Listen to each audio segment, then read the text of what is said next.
Hi, ನಾನು Praveen from colour grading ಇನ್ ಕನ್ನಡ. ನಾವು ಈ ವಿಡಿಯೋದಲ್ಲಿ ಕಲರ್ ಗ್ರೇಡಿಂಗ್ ಸೀರೀಸ್ನ ಕಂಟಿನ್ಯೂ ಮಾಡ್ತಾ ನಾವು ಕೆಲವೊಂದು ಸೀನಲ್ಲಿ ನಾವು RGB ಲೈಟ್ಸು ಮತ್ತು ನಿಯಾನ್ ಲೈಟ್ಸು ಇಲ್ಲಾಂದರೆ ಗಾಡೆಕ್ಸ್ LCR ಯೂಸ್ ಮಾಡಿಕೊಂಡು ಕೆಲವೊಂದು ಫುಟೇಜ್ನ ಎಕ್ಸ್ಪೋಸ್ ಮಾಡಿರ್ತೀವಿ. ಅಂಥ ಫುಟೇಜ್ಗಳನ್ನ ಕೆಲವೊಂದು ಟೈಮಲ್ಲಿ ಗ್ರೇಡಿಂಗ್ ಮಾಡೋಕ್ಕೆ ತುಂಬ ಕಷ್ಟ ಆಗುತ್ತೆ. ತುಂಬ ಕಲರ್ ಕ್ಯಾಸ್ಟ್ ಬಂದಿರುತ್ತೆ, ಇಲ್ಲ ಎಂಟೈರ್ ಫುಟೇಜ್ ತುಂಬ ಬ್ಲೂ ಆಗುತ್ತೆ, ಇಲ್ಲ ರೆಡ್ ಕಲರು ಡಾಮಿನೇಟ್ ಆಗುತ್ತೆ. ಅಂಥ ಟೈಮಲ್ಲಿ ನಾವು ಸ್ಕಿನ್ ಟೋನ್ನ ಸಪ್ರೇಟ್ ಮಾಡೋಕ್ಕೆ ಮತ್ತು ಬೇರೆ ಕಲರ್ಸ್ನ ಸಪ್ರೇಟ್ ಮಾಡೋಕ್ಕೆ ತುಂಬ ಕಷ್ಟ ಆಗುತ್ತೆ. ಸೊ ಆ ಥರ ಫುಟೇಜ್ನ ಹೇಗೆ ಗ್ರೇಡ್ ಮಾಡ್ಬೋದು ಅಂತ ಈ ವಿಡಿಯೋದಲ್ಲಿ ನೋಡೋಣ. ಸೊ ಅದಕ್ಕೆ ಮ್ಯಾಚ್ ಆಗೋವಂಥ ಒಂದು ಫುಟೇಜ್ನ ತೊಗೊಂಡಿದ್ದೀನಿ. ನಮ್ಮ ಚಾನಲ್ ಮೆಂಬರ್ಸ್ ಯಾರ್ಯಾರಿದ್ದೀರಾ ಅವ್ರಿಗೆ ಈ ಫುಟೇಜ್ನ ನಾನು ಪ್ರಾಕ್ಟೀಸ್ ಫುಟೇಜ್ ಆಗಿ ಡೌನ್ಲೋಡ್ಗೆ ಕೊಟ್ಟಿರ್ತೀನಿ. ಸೊ ನಾನು ಈ ವಿಡಿಯೋದಲ್ಲಿ ಏನು ಕಲರ್ ಗ್ರೇಡ್ ಮಾಡ್ತೀನಿ ಆ ಕಲರ್ ಗ್ರೇಡ್ದು ಒಂದು ಪವರ್ ಗ್ರೇಡ್ನ ನಾನು ಡೌನ್ಲೋಡಿಗೆ ಕೊಡ್ತೀನಿ. ಸೊ ನೀವು ಅದೇ ಥರ ಫಾಲೋ ಅಪ್ ಮಾಡ್ಬೋದು. ಸೊ ಗ್ರೇಡಿಂಗ್ ಮಾಡೋಕ್ಕೂ ಮುಂಚೆ ಯಾರ್ಯಾರು ಕಲರ್ ಗ್ರೇಡಿಂಗ್ನ ಒಂದು ಬೇಸಿಕ್ ಲೆವೆಲಿಂದ ಕಲಿಬೇಕು ಮತ್ತು ಒಂದು ಆರ್ಡ್ರ್ ಪ್ರಕಾರ ಸೀರಿಯಲ್ ಪ್ರಕಾರ ಕಲಿಬೇಕು ಮತ್ತು ನಮಗೆ ವಿಡಿಯೋ ಎಡಿಟಿಂಗಿಗೆ ಅಸೆಟ್ಸ್ ಬೇಕು, ಕೆಲವೊಂದು ಪ್ಲಗಿನ್ಸ್ ಬೇಕು ಮತ್ತು ಕಲರ್ ಗ್ರೇಡಿಂಗಿಗೆ ಪ್ಲಗಿನ್ಸ್ ಬೇಕು ಅಂತ ಇದ್ದರೆ ನಮ್ಮ ಚಾನಲ್ಗೆ ಮೆಂಬರ್ ಆಗಿ ಜಾಯ್ನ್ ಆದರೆ ನಿಮಗೆ ಅಲ್ಲಿ ಪ್ರತಿಯೊಂದು ವಿಡಿಯೋ ಎಡಿಟಿಂಗಿಗೆ ಮತ್ತು ಕಲರ್ ಗ್ರೇಡಿಂಗಿಗೆ ಬೇಕಿರೋ ಅಸೆಟ್ಸು ಮತ್ತು ಪ್ರಾಕ್ಟೀಸ್ ಫುಟೇಜು ಎಲ್ಲ ಅಲ್ಲಿ ಸಿಗುತ್ತೆ. ದಯವಿಟ್ಟು ಮೆಂಬರ್ ಆಗಿ ಜಾಯ್ನ್ ಆಗಿ. ಸೊ ನೆಕ್ಸ್ಟ್ ಇವಾಗ ಗ್ರೇಡಿಂಗಿಗೆ ಬರೋಣ. ಸೊ ನಾನಿಲ್ಲಿ ಒಂದು ಕ್ಲಿಪ್ನ ತೊಗೊಂಡಿದ್ದೀನಿ, ಅದೇ ಥರ ಸೀನ್ಗೆ ಮ್ಯಾಚ್ ಆಗೋವಂಥದ್ದು. ನೆಕ್ಸ್ಟ್ ನಾನು ಒಂದು ಕಲರ್ ಮ್ಯಾನೇಜ್ಮೆಂಟ್ನ ತೋರಿಸ್ತೀನಿ, ಯಾವ ಥರ ಸೆಟಪ್ ಮಾಡ್ಕೊಂಡಿದ್ದೀನಿ ಅಂತ. ಸೊ ನನ್ನ colour management as it is ನಮ್ಮ ಚಾನಲಲ್ಲಿ ನೀವು ನೋಡಿರ್ಬೋದು. DaVinci YRGB timeline colour space, DaVinci wide gamut intermediate ಮತ್ತು output colour space rec 79 gamma 2.4ಗೆ ಸೆಟ್ ಆಗಿರುತ್ತೆ. ಇದು ಆ್ಯಸ್ ಇಟ್ ಈಸ್ ಯಾವಾಗಲೂ ಡಿಫಾಲ್ಟ್ ಆಗಿ ಸೆಟ್ ಆಗಿರುತ್ತೆ. ಸಿಂಪಲ್ ನೋಟ್ ಟ್ರೀನ ಪ್ಲೇಸ್ ಮಾಡ್ಕೊಂಡಿದ್ದೀನಿ, ರೀನೇಮ್ ಮಾಡ್ಕೊಂಡಿದ್ದೀನಿ. ನಾಯ್ಸ್ ರಿಡಕ್ಷನ್ ಮತ್ತು IDT ಪ್ಲೇಸ್ ಮಾಡಿದ್ದೀನಿ. IDT red wide gamut RGB red log 3G10. So ಇದು ರೆಡ್ ಕ್ಯಾಮ್ರಾದಿಂದ ಬಂದಿರೋದ್ರಿಂದ ನಾನು IDTನ ಈ ಥರ ಪ್ಲೇಸ್ ಮಾಡಿದ್ದೀನಿ. ನೆಕ್ಸ್ಟು ODT ನೋಡಿದ್ರೆ ಡಾವೆಂಚಿ ವೈಟ್ ಗ್ಯಾಮೆಟು ಮತ್ತು DaVinci intermediate rec 79 gamma 2.4 as it is set ಮಾಡ್ಕೊಂಡಿದ್ದೀನಿ. Next simple node tree place ಮಾಡ್ಕೊಂಡಿದ್ದೀನಿ. ನಾಯ್ಸ್ ರಿಡಕ್ಷನ್ಗೆ ಒಂದು ನೋಟ್ ಪ್ಲೇಸ್ ಮಾಡಿದ್ದೀನಿ ಮತ್ತು ಎಕ್ಸ್ಪೋಜರ್, ಕಾಂಟ್ರಾಸ್ಟು, ಬ್ಯಾಲೆನ್ಸು ಮತ್ತು ಲುಕ್ಕು ಮತ್ತು ಪವರ್ ವಿಂಡೋ. ಆ ಪವರ್ ವಿಂಡೋಗೆ ನಾನೊಂದು ಔಟ್ಸೈಡ್ ಪವರ್ ವಿಂಡೋನ ಪ್ಲೇಸ್ ಮಾಡ್ಕೊಂಡಿದ್ದೀನಿ ಮತ್ತು ರೆಡ್ ಡೆನ್ಸಿಟಿ ಅಂತ ಒಂದು ನೋಟ್ ಪ್ಲೇಸ್ ಮಾಡ್ಕೊಂಡಿದ್ದೀನಿ ಮತ್ತು ಆ್ಯಸ್ ಇಟ್ ಈಸು ಒಂದು ಓವರಾಲ್ ಇಮೇಜ್ ಬ್ಯಾಲೆನ್ಸ್ಗೆ ಗ್ಲೋಬ್ ಅಂತ ಒಂದು ನೋಟ್ನ ಪ್ಲೇಸ್ ಮಾಡ್ಕೊಂಡಿದ್ದೀನಿ. ಸೊ ಇವಾಗ ನಮ್ಮ ಫುಟೇಜ್ ನೋಡ್ತಾ ಇದ್ದೀರಲ್ಲ, ಇಲ್ಲಿ ಆಲ್ರೆಡಿ ರೆಕ್ಸ್ 79ಗೆ ಕನ್ವರ್ಟ್ ಆಗಿದೆ. ನೀವು ನಮ್ಮ ಫುಟೇಜ್ ನೋಡ್ತಾ ಇದ್ದರೆ ನಿಮಗೆ ಅಬ್ಸರ್ವ್ ಮಾಡ್ತಾ ಇರ್ಬೋದು. ಸೊ ಇಲ್ಲಿ ರೆಡ್ ಕಲರು ತುಂಬ ಡಾಮಿನೆಂಟ್ ಆಗಿದೆ ಮತ್ತು ನಮಗೆ ಸ್ಕಿನ್ ಟೋನ್ಸು ಅಷ್ಟು ಸಪ್ರೇಷನ್ ಕಾಣಿಸ್ತಾ ಇಲ್ಲ. ಮತ್ತು ಇಲ್ಲಿ ಸೈಡಲ್ಲಿ ನಮಗೆ ಬ್ಲೂ ಕಲರ್ ಇದೆ, ಅಷ್ಟು ಅದು ಬ್ಲೂ ನಮಗೆ ಸಪ್ರೇಟ್ ಹಾಕಿ ಕಾಣ್ತಾ ಇಲ್ಲ. ಸೊ ಈ ಫುಟೇಜ್ನ ಯಾವ ಥರ ಗ್ರೇಡ್ ಮಾಡ್ಬೋದು, ಯಾವ ಥರ ಬ್ಯಾಲೆನ್ಸ್ ಮಾಡ್ಬೋದು ಅಂತ ನೋಡೋಣ. ಅದಕ್ಕೂ ಮುಂಚೆ ನಾವು ಸ್ಕೋಪ್ಸಲ್ಲಿ ನೋಡ್ತಾ ಇದ್ದರೆ ನೀವು ಅಬ್ಸರ್ವ್ ಮಾಡ್ತಾ ಇರ್ಬೋದು, ಇಲ್ಲಿ ರೆಡ್ ಸ್ಯಾಚುರೇಷನ್ ತುಂಬ ಪೀಕಿ ಹೋಗಿದೆ, ಅಂದರೆ ನಾರ್ಮಲ್ ಲಿಮಿಟ್ಗಿಂತ ಜಾಸ್ತಿ ಇದೆ. ಸ್ಕೋಪ್ಸಲ್ಲಿ ಅಬ್ಸರ್ವ್ ಮಾಡ್ತಾ ಇದ್ರಲ್ಲ, ಇಲ್ಲಿ ವೆಕ್ಟ್ರೋಸ್ಕೋಪ್ಸು ಮತ್ತು ಪರೇಡಲ್ಲಿ. ಸೊ ನೆಕ್ಸ್ಟು ಇದನ್ನು ಯಾವ ಥರ ಗ್ರೇಡ್ ಮಾಡ್ಬೋದು ಅಂತ ನೋಡೋಣ. ಫಸ್ಟಿಗೆ ನಾನು ನಾಯ್ಸ್ ರಿಡಕ್ಷನ್ ನೋಡಿಗೆ ಬಂದು ನಮ್ಮ ಇಮೇಜಲ್ಲಿ ಸ್ವಲ್ಪ ನಾಯ್ಸ್ ರಿಡಕ್ಷನ್ ಮಾಡ್ಕೋತೀನಿ. ಸೊ ನಾಯ್ಸ್ ರಿಡಕ್ಷನ್ಗೆ ನಾನಿಲ್ಲಿ ನಾಯ್ಸ್ ರಿಡಕ್ಷನಿಗೆ ಬರ್ತಾ ಇದ್ದೀನಿ. ಇಲ್ಲಿ ಟೆಂಪೊರಲ್ ನಾಯ್ಸ್ ರಿಡಕ್ಷನಲ್ಲಿ ನಾನು 3 ಫ್ರೇಮ್ಸ್ನ ಸೆಲೆಕ್ಷನ್ ಮಾಡ್ಕೋತೀನಿ. ಕ್ಲಿಪ್ನ ಸ್ವಲ್ಪ ಝೂಮ್ ಮಾಡ್ಕೋತೀನಿ. ನೀವು ಅಬ್ಸರ್ವ್ ಮಾಡ್ತಾ ಇರ್ಬೋದು ಎಷ್ಟು ನಾಯ್ಸ್ ಇದೆ ಅಂತ. ಇಲ್ಲಿ ಫಾಸ್ಟರಿಂದ ಬೆಟರ್ಗೆ ಸೆಲೆಕ್ಷನ್ ಮಾಡ್ತಾ ಇದ್ದೀನಿ ಮತ್ತು ಟೆಂಪೊರಲ್ ಥ್ರೆಶೋಲ್ಡಲ್ಲಿ ನಾನೊಂದು ನಾಯ್ಸ್ ರಿಡಕ್ಷನ್ನ ಅಡ್ಜಸ್ಟ್ಮೆಂಟ್ ಮಾಡ್ತಾ ಇದ್ದೀನಿ, ಒಂದು 10 ಇಡ್ತಾ ಇದ್ದೀನಿ. ನೆಕ್ಸ್ಟು ಸ್ಪೇಷಿಯಲ್ NRಲ್ಲಿ ನಾನು ಮೋಡ್ನ ಎನ್ಹಾನ್ಸಿಗೆ ಇಟ್ಟು ಸ್ಪೇಷಿಯಲ್ ಥ್ರೆಶೋಲ್ಡಲ್ಲಿ ಲೂಮಾ ಮತ್ತು ಕ್ರೋಮನ ಎರಡು ನಾನು ಒಂದು 3 ಅಡ್ಜಸ್ಟ್ಮೆಂಟ್ ಮಾಡ್ತಾ ಇದ್ದೀನಿ. ಸೊ ನೀವು ನೋಡ್ತಾ ಇರ್ಬೋದು. ಸೊ ಇದು ಬಿಫೋರ್, ಇದು ಆಫ್ಟರು, ಎಷ್ಟು ನಮ್ಮ ನಾಯ್ಸು ಕ್ಲಿಯರ್ ಆಗ್ತಾ ಇದೆ ಅಂತ. ನಾಯ್ಸ್ ರಿಡಕ್ಷನ್ ಆದಮೇಲೆ ನಾನು ನೆಕ್ಸ್ಟು ಎಕ್ಸ್ಪೋಜರ್ ಮತ್ತು ಕಾಂಟ್ರಾಸ್ಟ್ ನೋಡಿಗೆ ಬರ್ತಾ ಇದ್ದೀನಿ. ಇಲ್ಲಿ ಬಂದು ನಾನು HDR ವೀಲ್ಸ್ಗೆ ಬಂದು ಎಕ್ಸ್ಪೋಜರ್ನ ಒಂದು ಹಾಫ್ ಸ್ಟಾಪಷ್ಟು ಇನ್ಕ್ರೀಸ್ ಮಾಡ್ತಾ ಇದ್ದೀನಿ. ಸೊ ಇಲ್ಲಿ ನೀವು ಅಬ್ಸರ್ವ್ ಮಾಡ್ತಾ ಇರ್ಬೋದು, ಒಂದು ಹಾಫ್ ಸ್ಟಾಪಷ್ಟು ಇನ್ಕ್ರೀಸ್ ಆಗಿದೆ ಬಿಫೋರ್ ಆಫ್ಟರ್. ನೆಕ್ಸ್ಟ್ ನಾನು ಅದೇ ನೋಡಲ್ಲಿ ನಾನು ಕಾಂಟ್ರಾಸ್ಟು ಮತ್ತು ಪಿವಿಟ್ನ ಅಡ್ಜಸ್ಟ್ಮೆಂಟ್ ಮಾಡ್ತಾ ಇದ್ದೀನಿ. ಸೊ ಕಾಂಟ್ರಾಸ್ಟು ನಾನು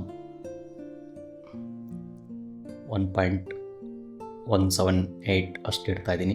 ನೆಕ್ಸ್ಟ್ ನಾನು ಕಾಂಟ್ರಾಸ್ಟ್ ರೇಷೋನ ಅಡ್ಜಸ್ಟ್ಮೆಂಟ್ ಮಾಡ್ತಾ ಇದ್ದೀನಿ ಒಂದು. ಸೊ ನೋಡಿದಲ್ಲ, ಒಂದು ಬಿಫೋರ್ ಆಫ್ಟರು ನಾವೀಗ ನಾಯ್ಸ್ ರಿಡಕ್ಷನ್ನು ಮತ್ತು ಎಕ್ಸ್ಪೋಜರ್ ಕಾಂಟ್ರಾಸ್ಟು ಅಡ್ಜಸ್ಟ್ಮೆಂಟ್ ಮಾಡಿದ್ದೀವಿ. ಎಕ್ಸ್ಪೋಜರ್ ಕಾಂಟ್ರಾಸ್ಟ್ ಅಡ್ಜಸ್ಟ್ಮೆಂಟ್ ಆಯಿತು.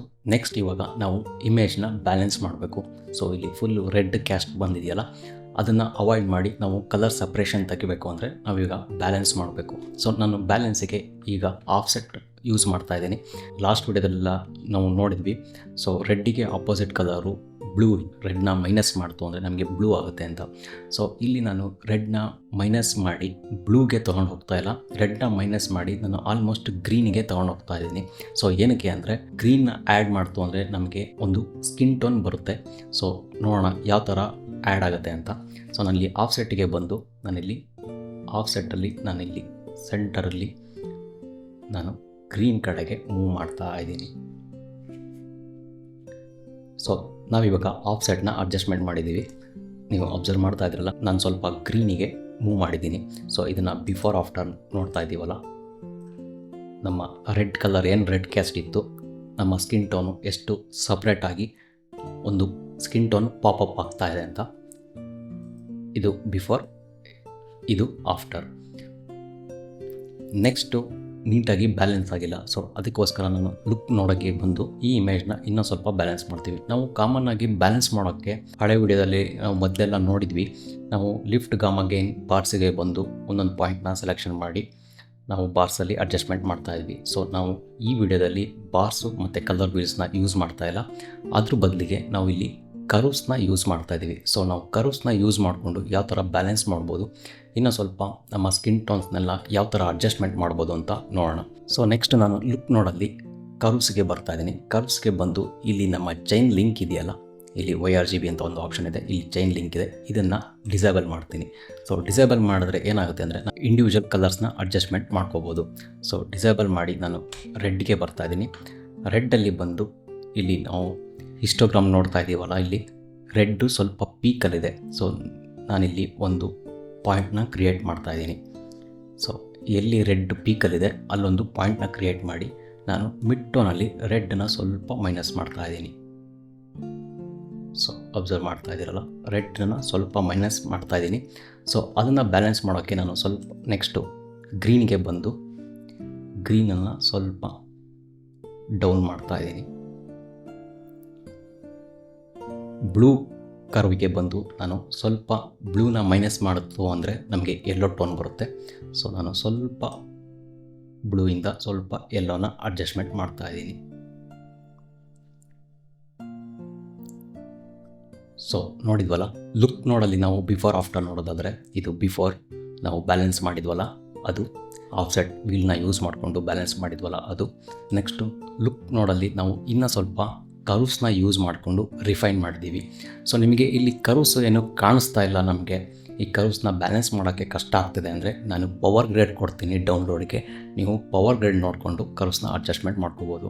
ಸೊ ಇಲ್ಲಿ ನಿಮಗೆ ಕಷ್ಟ ಆಗ್ತಿದೆ ಕರ್ವ್ಸಲ್ಲಿ ಮ್ಯಾನೇಜ್ ಮಾಡೋಕ್ಕೆ ಅಂದರೆ ಇಲ್ಲಿ ಇದನ್ನು ಎಕ್ಸ್ಪ್ಯಾಂಡ್ ಮಾಡ್ಕೋಬೋದು. ಇಲ್ಲಿ ಒಂದು ಎಕ್ಸ್ಪ್ಯಾಂಡ್ ಬಟನ್ ಕಾಣಿಸ್ತಾ ಇದೆಯಲ್ಲ, ಇದನ್ನ ಕ್ಲಿಕ್ ಮಾಡ್ತು ಅಂದರೆ ಈ ಥರ ಎಕ್ಸ್ಪ್ಯಾಂಡ್ ಆಗುತ್ತೆ. ಸೊ ಈ ಥರ ಎಕ್ಸ್ಪ್ಯಾಂಡ್ ಮಾಡಿಕೊಂಡು ನೀವು ಕರ್ವ್ಸ್ನ ಯೂಸ್ ಮಾಡೋಕ್ಕೆ ಇನ್ನೂ ತುಂಬ ಫ್ಲೆಕ್ಸಿಬಲ್ ಆಗುತ್ತೆ. ಕರ್ವ್ಸಲ್ಲಿ ಬಿಫೋರ್ ಆಫ್ಟರ್ ನೋಡಿದ್ವಲ್ಲ, ನಾವು ಸ್ಕಿನ್ ಟೋನ್ನ ಇನ್ನೂ ಸ್ವಲ್ಪ ರಿಫೈನ್ ಮಾಡಿದ್ದೀವಿ. ನೆಕ್ಸ್ಟ್ ನಾವು ಪವರ್ ವಿಂಡೋನ ಯೂಸ್ ಮಾಡೋಣ. ಸೊ ಪವರ್ ವಿಂಡೋಗೆ ನಾನು ಪವರ್ ವಿಂಡೋ ನೋಡಿಗೆ ಬರ್ತಾಯಿದ್ದೀನಿ. ಇಲ್ಲಿ ಬಂದು ನಾನೊಂದು ಸರ್ಕ್ಯುಲರ್ ಪವರ್ ವಿಂಡೋನ ಪ್ಲೇಸ್ ಮಾಡ್ಕೋತಾ ಇದ್ದೀನಿ. ಸೊ ಸರ್ಕ್ಯುಲರ್ ಪವರ್ ವಿಂಡೋನ ನಾನು ಮಾಡೆಲ್ ಫೇಸಿಗೆ ಮಾತ್ರ ಸೆಲೆಕ್ಷನ್ ಮಾಡ್ತಾಯಿದ್ದೀನಿ. ಇಷ್ಟು ಮಾಡೆಲ್ ಫೇಸಿಗೆ ಸೆಲೆಕ್ಷನ್ ಮಾಡಿ ಇದನ್ನು ನಾನು ಸಾಫ್ಟ್ನೆಸ್ನ ಇನ್ಕ್ರೀಸ್ ಮಾಡ್ತಾಯಿದ್ದೀನಿ. ಸೊ ಸಾಫ್ಟ್ನೆಸ್ನ ಇಲ್ಲಿ ಬಂದು ನಾನು, ನೀವು ಅಬ್ಸರ್ವ್ ಮಾಡ್ತಾ ಇದ್ದೀರಲ್ಲ, ಇಲ್ಲಿ ಬಂದು ಸಾಫ್ಟ್ನೆಸ್ನ ಇನ್ಕ್ರೀಸ್ ಮಾಡ್ತಾ ಇದ್ದೀನಿ.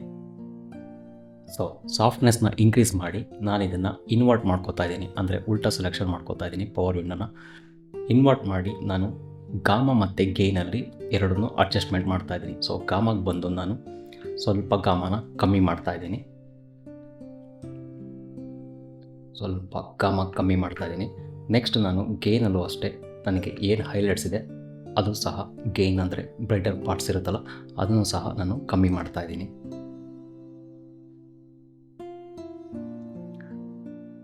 ಸೊ ನೋಡ್ತಾ ಇದ್ದೀರಲ್ಲ, ಇದು ಬಿಫೋರ್, ಇದು ಆಫ್ಟರು. ಸೊ ಇಲ್ಲಿ ನಾನು ಪವರ್ ವಿಂಡೋ ಯೂಸ್ ಮಾಡಿ ನಾನು ಮಾಡೆಲ್ನ ಸಪ್ರೇಟ್ ಮಾಡಿದ್ದೀನಿ. ಹಿಂದೆ ಬ್ಯಾಕ್ಗ್ರೌಂಡ್ ಏನಿದೆ ಅದನ್ನು ಸ್ವಲ್ಪ ಎಕ್ಸ್ಪೋಜರು ಮತ್ತು ಹೈಲೈಟ್ಸ್ ಪಾರ್ಟ್ನ ಡೌನ್ ಮಾಡಿ ನಾನಿಲ್ಲಿ ಮಾಡೆಲ್ ಮಾತ್ರ ಸಪ್ರೇಟ್ ಮಾಡಿದ್ದೀನಿ. ನೆಕ್ಸ್ಟು ಅದೇ ಪವರ್ ವಿಂಡೋನ ನಾನೊಂದು ಔಟ್ಸೈಡ್ ಪವರ್ ವಿಂಡೋ ಸೆಲೆಕ್ಷನ್ ಮಾಡಿದ್ದೀನಿ.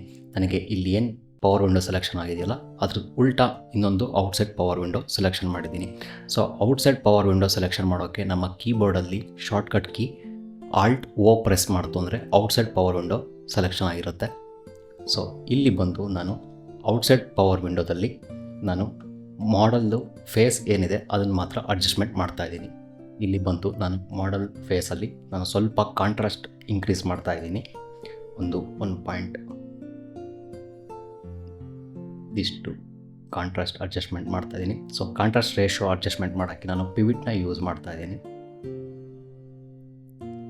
ನೆಕ್ಸ್ಟು ನನ್ನ ಮಾಡಲ್ ಫೇಸಲ್ಲಿ ಸ್ವಲ್ಪ ನಾನು ಮಿಡ್ ಟೋನ್ ಡೀಟೇಲ್ಸ್ನ ಕಮ್ಮಿ ಮಾಡ್ತಾಯಿದ್ದೀನಿ. ಅಂದರೆ ಏನು ಸ್ವಲ್ಪ ಹಾರ್ಶ್ ಪಾರ್ಟ್ ಇರುತ್ತಲ್ಲ ಅದ್ರ ಡೀಟೇಲ್ಸ್ನ ಸ್ವಲ್ಪ ಕಮ್ಮಿ ಮಾಡ್ತಾಯಿದ್ದೀನಿ. ಇಲ್ಲಿ ಬಂದು ಸ್ವಲ್ಪ ಮಿಡ್ ಟೋನ್ ಡೀಟೇಲ್ನ ಕಮ್ಮಿ ಮಾಡ್ತಾಯಿದ್ದೀನಿ. ನೆಕ್ಸ್ಟು ಮಾಡಲ್ ಫೇಸಲ್ಲಿ ನಾನು ಸ್ವಲ್ಪ ಕರೆಕ್ಷನ್ ಮಾಡ್ತಾಯಿದ್ದೀನಿ. ಅಂದರೆ ನಾನು ಕಲರ್ ಬಾರ್ಸಿಗೆ ಬಂದು ಸ್ವಲ್ಪ ರೆಡ್ಡು ಮತ್ತು ಇನ್ನೊಂದು ಸ್ವಲ್ಪ ಬ್ಲೂನ ಆ್ಯಡ್ ಮಾಡ್ತಾಯಿದ್ದೀನಿ. ಇಲ್ಲಿ ಬಂದು ಸ್ವಲ್ಪ ನಾನು ರೆಡ್ನ ಇನ್ಕ್ರೀಸ್ ಮಾಡ್ತಾಯಿದ್ದೀನಿ ಒಂದು ಫೇಸ್ ಡೆಪ್ತಿಗೋಸ್ಕರ. ಓಕೆ, ನೆಕ್ಸ್ಟ್ ಅದನ್ನು ಬ್ಯಾಲೆನ್ಸ್ ಮಾಡೋಕ್ಕೆ ನಾನು ಬ್ಲೂ ಬಾರಲ್ಲಿ ಸ್ವಲ್ಪ ಅದನ್ನು ಬ್ಯಾಲೆನ್ಸ್ ಮಾಡ್ತಾಯಿದ್ದೀನಿ. ಅಬ್ಸರ್ವ್ ಮಾಡ್ತಾ ಇದ್ದೀರಲ್ಲ ನಮ್ಮ ಫೇಸ್ ಮಾಡಲ್ ಫೇಸ್ ಯಾವ ಥರ ಚೇಂಜ್ ಆಯಿತು ಅಂತ. ಸೊ ಔಟ್ಸೈಡ್ ಪವರ್ ವಿಂಡೋನ ಬಿಫೋರ್ ಆಫ್ಟರ್ ನೋಡೋದಾದರೆ ಇದು ಬಿಫೋರ್, ಇದು ಆಫ್ಟರ್. ಒಂದು ಕಾಂಟ್ರಾಸ್ಟು ಮತ್ತು ಒಂದು ಕಲರ್ಸು ಯಾವ ಥರ ಪಾಪಪ್ ಆಗ್ತಾ ಇದೆ ಅಂತ. ಸೊ ನಾವಿವಾಗ ಎರಡು ಪವರ್ ವಿಂಡೋನ ಡಿಸೇಬಲ್ ಎನೇಬಲ್ ಮಾಡ್ತು ಅಂದರೆ ಇದು ಬಿಫೋರ್, ಇದು ಆಫ್ಟರ್. ಸೊ ನೋಡಿದ್ವಲ್ಲ ನಾವು ಪವರ್ ವಿಂಡೋ ಯೂಸ್ ಮಾಡಿ ಒಂದು ಲೈಟಿಂಗ್ನ ರೀಡೈರೆಕ್ಟ್ ಮಾಡಿದ್ವಿ, ಮತ್ತು ಅದೇ ಥರ ನಾವು ಸಬ್ಜೆಕ್ಟನ್ನ ಹೈಲೈಟ್ ಮಾಡಿದ್ವಿ, ಫೇಸ್ ಕರೆಕ್ಷನ್ ಮಾಡಿದ್ವಿ, ಮತ್ತು ಮಿಡ್ ಟೋನ್ ಡೀಟೇಲ್ಸ್ನ ಇನ್ನೂ ಸ್ವಲ್ಪ ಕಮ್ಮಿ ಮಾಡಿದ್ವಿ. ನೀವು ಇಲ್ಲಿ ಅಬ್ಸರ್ವ್ ಮಾಡ್ತಾ ಇರ್ಬೋದು ನಮ್ಮ RGB ಲೈಟ್ಸ್ ಏನಿದೆ ಅದರಲ್ಲೂ ಸಹ ನಿಮಗೆ ಎಷ್ಟು ಡೀಟೇಲ್ಸ್ ಕಾಣಿಸ್ತಾ ಇದೆ ಅಂತ. ಸೊ ಇದು ಬಿಫೋರ್, ಇದು ಆಫ್ಟರ್. ಸೊ ಇಲ್ಲಿ ನಮ್ಮ ಬ್ಲೂ ಲೈಟ್ ಏನು ಕಾಣಿಸ್ತಾ ಇತ್ತು ಅದು ಇನ್ನೂ ಸ್ವಲ್ಪ ಪಾಪಪ್ ಆಗಿ ನೀಟಾಗಿ ಕಾಣಿಸ್ತಾ ಇದೆ. ಸೊ ಪವರ್ ವಿಂಡೋಸ್ ಆದಮೇಲೆ ನೆಕ್ಸ್ಟ್ ಇನ್ನೊಂದು ನೋಡ್ನ ಪ್ಲೇಸ್ ಮಾಡ್ಕೊಂಡಿದ್ದೀನಿ, ರೆಡ್ ಡೆನ್ಸಿಟಿ ಅಂತ. ಇಲ್ಲಿ ಬಂದು ನಾನು ರೆಡ್ಡಿಂದು ಸ್ವಲ್ಪ ಹ್ಯೂ ಚೇಂಜ್ ಮಾಡ್ತೀನಿ. ಸೊ ರೆಡ್ ಹ್ಯೂ ಚೇಂಜ್ ಮಾಡೋಕ್ಕೆ ನಾನಿಲ್ಲಿ ಕಲರ್ ಸ್ಲೈಸ್ ಟೂಲ್ಗೆ ಬರ್ತಾಯಿದ್ದೀನಿ. ಇಲ್ಲಿ ಕಲರ್ ಸ್ಲೈಸ್ ಟೂಲ್ಗೆ ಬಂದು ನಾನಿಲ್ಲಿ ರೆಡ್ ಆಪ್ಷನ್ ಇದೆಯಲ್ಲ, ಇಲ್ಲಿ ರೆಡ್ ಟ್ಯಾಪ್ ಕಾಣಿಸ್ತಾ ಇದೆಯಲ್ಲ, ಇಲ್ಲಿ ಬಂದು ಹ್ಯೂ ಅಂತ ಒಂದು ಆಪ್ಷನ್ ಇದೆ. ಇಲ್ಲಿ ಬಂದು ನಾನು ಸ್ವಲ್ಪ ರೆಡ್ಡಿಂದು ಹ್ಯೂ ಚೇಂಜ್ ಮಾಡ್ತಾಯಿದ್ದೀನಿ, ಒಂದು 150 ಅಷ್ಟು ಚೇಂಜ್ ಮಾಡ್ತಾಯಿದ್ದೀನಿ. ಸೊ ಇಲ್ಲಿ ನೀವು ಅಬ್ಸರ್ವ್ ಮಾಡ್ತಾ ಇರ್ಬೋದು ನಮಗೆ ಈ ರೆಡ್ಡಿಂದ ಸ್ವಲ್ಪ ಆರೆಂಜ್ ಕಡೆಗೆ ಟರ್ನ್ ಆಗ್ತಾ ಇದೆ. ಸ್ವಲ್ಪ ರೆಡ್ಡನ್ನು ಆರೆಂಜ್ ಕಡೆಗೆ ಟರ್ನ್ ಮಾಡ್ತಾಯಿದ್ದೀನಿ. ಸೊ ನೆಕ್ಸ್ಟು ನಾನು ಸ್ವಲ್ಪ ರೆಡ್ಡಿಂದು ಡೆನ್ಸಿಟಿ ಏನಿದೆ ಅಂದರೆ ಒಂದು ಬ್ರೈಟ್ನೆಸ್ಸು, ಕಲರ್ಸ್ನ ಸ್ವಲ್ಪ ಡೆನ್ಸ್ ಮಾಡಬೇಕು, ಅಂದರೆ ಸ್ವಲ್ಪ ಡಾರ್ಕ್ ಮಾಡಬೇಕು ಅಂತ. ಸೊ ಅದಕ್ಕೆ ನಾನು ಇಲ್ಲಿ ಬಂದು ಸ್ವಲ್ಪ ರೆಡ್ಡಿಂದು ಕಲರ್ಸ್ನ ಡಾರ್ಕ್ ಮಾಡ್ತಾಯಿದ್ದೀನಿ. ಸೊ ಇಲ್ಲಿ ನೀವು ಅಬ್ಸರ್ವ್ ಮಾಡ್ಬೋದು ಇದು ಬಿಫೋರ್, ಇದು ಆಫ್ಟರ್. ನಮ್ಮ ರೆಡ್ ಕಲರ್ಸ್ ಏನಿದೆ ಒಂದು ಸಿನಿಮ್ಯಾಟಿಕ್ ಆಗಿ ಡಾರ್ಕ್ ಆಗಿ ಟರ್ನ್ ಆಗ್ತಾ ಇದೆ. ಸೊ ರೆಡ್ ಡೆನ್ಸಿಟಿ ಆದಮೇಲೆ ನೆಕ್ಸ್ಟ್ ನೋಡಿರೋದು ಬ್ಲರ್ ಅಂತ ಒಂದು ನೋಡನ್ನ ಪ್ಲೇಸ್ ಮಾಡ್ಕೊಂಡಿದ್ದೀನಿ. ಸೊ ಈ ನೋಡಲ್ಲಿ ಏನು ಮಾಡ್ತಾಯಿದ್ದೀನಿ ಅಂದರೆ ನಾನೊಂದು ಪವರ್ ವಿಂಡೋನ ಚೂಸ್ ಮಾಡ್ಕೋತೀನಿ. ಸರ್ಕ್ಯುಲರ್ ಪವರ್ ವಿಂಡೋ ಚೂಸ್ ಮಾಡಿಕೊಂಡು ನನ್ನ ಮಾಡಲ್ಗೆ ಅಡ್ಜಸ್ಟ್ಮೆಂಟ್ ಮಾಡ್ಕೋತಾ ಇದ್ದೀನಿ. ಇಲ್ಲಿ ಬಂದು ನಾನು ಸ್ವಲ್ಪ ಸಾಫ್ಟ್ನೆಸ್ನ ಇನ್ಕ್ರೀಸ್ ಮಾಡ್ತಾಯಿದ್ದೀನಿ. ಇಲ್ಲಿ ಬಂದು ಇದನ್ನು ಇನ್ವರ್ಟ್ ಮಾಡ್ಕೋತೀನಿ. ಇನ್ವರ್ಟ್ ಮಾಡ್ಕೊಂಡಾದ್ಮೇಲೆ ನನಗೆ ಈ ಬ್ಯಾಕ್ಗ್ರೌಂಡಲ್ಲಿ ಏನು ಲೈಟ್ಸ್ ಇದೆಯಲ್ಲ ಅದು ಹೈಲೈಟ್ಸು ಸ್ವಲ್ಪ ಸ್ಮೂತ್ ಆಗಬೇಕು, ಅಂದರೆ ತುಂಬ ಹಾರ್ಷಾಗಿ ಕಾಣಿಸ್ತಾ ಇದೆ, ಸ್ವಲ್ಪ ಸ್ಮೂತ್ ಆಗಬೇಕು. ಸೊ ಅದಕ್ಕೆ ನಾನು ಇಲ್ಲಿ ಬ್ಲರ್ ಆಪ್ಷನ್ ಇದೆಯಲ್ಲ ಇಲ್ಲಿ ಬಂದು ಇದರದ್ದು ಸ್ವಲ್ಪ ಬ್ಲರ್ನೆಸ್ ಇನ್ಕ್ರೀಸ್ ಮಾಡ್ತಾಯಿದ್ದೀನಿ. ನೀವು ಅಬ್ಸರ್ವ್ ಮಾಡ್ತಾ ಇದ್ದೀರಲ್ಲ ಇದು ಬಿಫೋರ್, ಇದು ಆಫ್ಟರ್. ನನ್ನ ಮಾಡಲ್ನ ಬಿಟ್ಟು ಬಾಕಿ ಎಲ್ಲ ಸ್ವಲ್ಪ ಬ್ಲರ್ ಆಗ್ತಾಯಿದೆ, ಅಂದರೆ ನನ್ನ ಮಾಡಲ್ಗೆ ಫೋಕಸ್ ಆಗ್ತಾ ಇದೆ. ಇನ್ನೊಂದು ಸ್ವಲ್ಪ ನಾನು ಬ್ಲರ್ನ ಇನ್ಕ್ರೀಸ್ ಮಾಡ್ತಾಯಿದ್ದೀನಿ. ಸೊ ನನ್ನ ಲೈಟ್ಸ್ ಎಲ್ಲ ಸ್ವಲ್ಪ ಹೈಲೈಟ್ಸು ನೀಟಾಗಿ ರೋಲ್ ಆಫ್ ಆಗಬೇಕು, ಅದಕ್ಕೋಸ್ಕರ ನಾನು ಬ್ಲರ್ನ ಯೂಸ್ ಮಾಡ್ತಾಯಿದ್ದೀನಿ. ಸೊ ನೆಕ್ಸ್ಟು ಲಾಸ್ಟ್ ನೋಡಲ್ಲಿ ನಾನು ಗ್ಲೋಬ್ ನೋಡೋಕ್ಕೆ ಬಂದು ಇಲ್ಲಿ ನಾನು ಒಂದು ಸಿನಿಮ್ಯಾಟಿಕ್ ಕಾಂಟ್ರಾಸ್ಟ್ನ ಆ್ಯಡ್ ಮಾಡ್ತೀನಿ. ಸೊ ಸಿನಿಮ್ಯಾಟಿಕ್ ಕಾಂಟ್ರಾಸ್ಟ್ನ ಆ್ಯಡ್ ಮಾಡೋಕ್ಕೆ ನಾನು ವಾಪಸ್ ಕರ್ವ್ಸಿಗೆ ಬರ್ತೀನಿ. ಕರ್ವ್ಸಿಗೆ ಬಂದು ನಾನು ವಾಪಸ್ ಇದು ಚೈನ್ ಲಿಂಕ್ನ ಎನೇಬಲ್ ಮಾಡಿದ್ದೀನಿ. ನೆಕ್ಸ್ಟು ಇಲ್ಲಿ 3 ಡಾಟ್ಸ್ ಇದೆಯಲ್ಲ ಇಲ್ಲಿ ಬಂದು ನಾನು ಎಡಿಟೇಬಲ್ ಸ್ಪ್ಲೈನ್ಸ್ನ ಚೆಕ್ ಮಾರ್ಕ್ನ ಎನೇಬಲ್ ಮಾಡ್ಕೊಂಡಿದ್ದೀನಿ. ಸೊ ಚೆಕ್ ಮಾರ್ಕ್ನ ಎನೇಬಲ್ ಮಾಡಿಕೊಂಡು ನಾನು ಹೈಲೈಟ್ಸ್ ಪಾರ್ಟ್ ಇದೆಯಲ್ಲ ಅದನ್ನು ಸ್ವಲ್ಪ ಡೌನ್ ಮಾಡ್ತಾಯಿದ್ದೀನಿ. ಡೌನ್ ಮಾಡಿ ನನಗಿಲ್ಲಿ ಕರ್ವ್ಸ್ನ ಕಂಟ್ರೋಲ್ ಮಾಡೋಕ್ಕೆ ಒಂದು ಸ್ಪ್ಲೈನ್ ಸಿಗುತ್ತೆ. ಆ ಸ್ಪ್ಲೈನಲ್ಲಿ ನಾನು ಅಡ್ಜಸ್ಟ್ಮೆಂಟ್ ಮಾಡ್ತಾಯಿದ್ದೀನಿ. ನೀವು ಅಬ್ಸರ್ವ್ ಮಾಡ್ತಾ ಇರ್ಬೋದು, ನಮ್ಮ ಮಾಡಲ್ದು ಫೇಸ್ ಮಾತ್ರ ಬ್ರೈಟ್ ಆಗ್ತಾ ಇದೆ, ಒಂದು ಕಾಂಟ್ರಾಸ್ಟ್, ಒಂದು ಸಿನಿಮ್ಯಾಟಿಕ್ ಕಾಂಟ್ರಾಸ್ಟು ಬರ್ತಾ ಇದೆ ಅಂತ. ನಾನು ಇನ್ನೂ ಸ್ವಲ್ಪ ಡೌನ್ ಮಾಡ್ಕೋತಾ ಇದ್ದೀನಿ. ಸೊ ಈ ಸ್ಪ್ಲೈನಲ್ಲಿ ನಾನು ಅಡ್ಜಸ್ಟ್ಮೆಂಟ್ ಮಾಡ್ತಾ ಇದ್ದೀನಿ. ಸೊ ಈ ಗ್ಲೋಬ್ ನಾಡ್ನ ಬಿಫೋರ್ ಆಫ್ಟರ್ ನೋಡೋದಾದರೆ ಇದು ಬಿಫೋರ್, ಇದು ಆಫ್ಟರ್, ಒಂದು ಸಿನಿಮ್ಯಾಟಿಕ್ ಕಾಂಟ್ರಾಸ್ಟ್ ಬರ್ತಾ ಇದೆ, ಅಬ್ಸರ್ವ್ ಮಾಡ್ತಾ ಇದ್ದೀರಲ್ಲ. ಸೊ ಇದಿಷ್ಟು ನಾವು ಒಂದು ನಿಯಾನ್ ಲೈಟ್ಸ್ನ ಯೂಸ್ ಮಾಡಿ, ಒಂದು RGB ಲೈಟ್ಸ್ನ ಯೂಸ್ ಮಾಡಿ ಯಾವ ಥರ ಗ್ರೇಡ್ ಮಾಡ್ಬೋದು ಅಂತ ನೋಡಿದ್ದೀವಿ. ಆ ಥರ ಲೈಟ್ಸ್ನ ಯೂಸ್ ಮಾಡಿದ್ರೆ ಸ್ವಲ್ಪ ಕಷ್ಟ ಆಗುತ್ತೆ ಗ್ರೇಡ್ ಮಾಡೋಕ್ಕೆ. ಸೊ ನಾವು ಓವರಾಲ್ ಇಮೇಜ್ನ ಒಂದು ಬಿಫೋರ್ ಆಫ್ಟರ್ ನೋಡೋದಾದರೆ, ಅಂದರೆ ಒಂದು ರೆಕ್ಸಾಮೋನಿನ್ ಕನ್ವರ್ಷನ್ ಆದಮೇಲೆ ಯಾವ ಥರ ಇತ್ತು, ಯಾವ ಥರ ನಾವು ಗ್ರೇಡ್ ಮಾಡಿದ್ದೀವಿ ಅಂತ ನೋಡೋದಾದರೆ, ಇದು ಬಿಫೋರ್, ಇದು ಆಫ್ಟರ್. ನೋಡಿದ್ವಲ್ಲ ಎಷ್ಟು ಸ್ಕಿನ್ ಟೋನ್ ಸಪ್ರೇಷನ್ನು ಮತ್ತು ಕಲರ್ ಸಪ್ರೇಷನ್ ಎಷ್ಟು ಬಂದಿದೆ ಅಂತ. ಈ ವಿಡಿಯೋ ಪ್ರಾಕ್ಟೀಸ್ ಫುಟೇಜು ಮತ್ತು ಈ ಏನು ಕಲರ್ ಗ್ರೇಡ್ ಮಾಡಿದ್ದೀರಿ ಇದ್ರದ್ದು ಫುಲ್ಲು ನಾನು ಪವರ್ ಗ್ರೇಡ್ನ ಡೌನ್ಲೋಡಿಗೆ ಕೊಡ್ತೀನಿ. ನೀವು ಯೂಸ್ ಮಾಡಿಕೊಂಡು ಈಗ ಕಲರ್ ಗ್ರೇಡಿಂಗ್ನಲ್ಲಿ ಏನು ಪ್ರೋಸೆಸ್ನ ಮಾಡಿದ್ವಿ ಅದನ್ನು ನೀವು ಫಾಲೋ ಮಾಡೋಕ್ಕೆ ತುಂಬ ಈಸಿ ಆಗುತ್ತೆ. ಸೊ ನೆಕ್ಸ್ಟ್ ವಿಡಿಯೋದಲ್ಲಿ ಇನ್ನೊಂದು ಕಲರ್ ಗ್ರೇಡಿಂಗ್ ಟಾಪಿಕ್ ಬಗ್ಗೆ ಡಿಸ್ಕಷನ್ ಮಾಡೋಣ.